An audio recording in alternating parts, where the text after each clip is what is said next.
Hello friends, দেখো এগুলা সব লেবু, বড় বড় এক একটা লেবু, কিন্তু একটা লেবুর ভিতরে দেখো আপনার নাই, বিচি নাই। তো লেবুর যে বিচি নাই তার কাহিনীটা কি, সেটা কি বুঝতেই পারলাম না। লেবু অনেক উপকার অবশ্য। লেবু দিয়ে যদি ভাত খাওয়া হয় তাহলে মুখের রুচি বাড়ে। তো টক জাতীয় জিনিস আসলে কিন্তু মুখের রুচি বাড়ে, এটা কিন্তু সব। আর লেবু আসলে খুবই উপকার একটা জিনিস, ভিটামিন সি থাকে লেবুতে, এটাও কিন্তু সবাই জানে। আর যারা সিজার এবং কি যারা রোগী তাদেরকে সবসময় কিন্তু টক খেতে বলে ডাক্তারে। তাই বলতেছিলাম যে লেবু একটা এমন উপকার একটা জিনিস যে এটা খাইলেও সর্বনাশ, এটা না খাইলেও সর্বনাশ।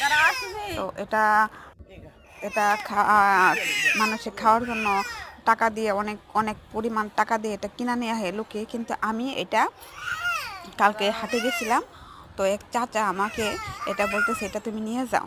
তো আমি বলতেছি ঠিক আছে, যেহেতু সাদা মানে মাগনা একটা জিনিস আমাকে দিছে, তো আমি এটা বাসায় নিয়ে যাই, দেখা যাক কী করা যায়। তো আমার মা এটা আপনার কাইটে রস বানাইয়া ফ্রিজে রেখে দিব বলতেছে, যে ঠিক আছে রেখে দিয়ে দেখা যাক কি হয় না হয়। তো আর কি এভাবে আমার মা রস বানিয়ে ফ্রিজে রেখে দিব, যেহেতু এটা টক অনেক কাজে লাগবো। আমি বলতাছি ঠিক আছে মা, এটা রাইখা বোতলে বইরা ফ্রিজে রেখে দিই, কোনো না কোনো সময় তো কাজে লাগবো। এটা হয়েছে আপনার এতগুলা লেবুতে প্রায় 1 কেজির মতো রস হয়েছে।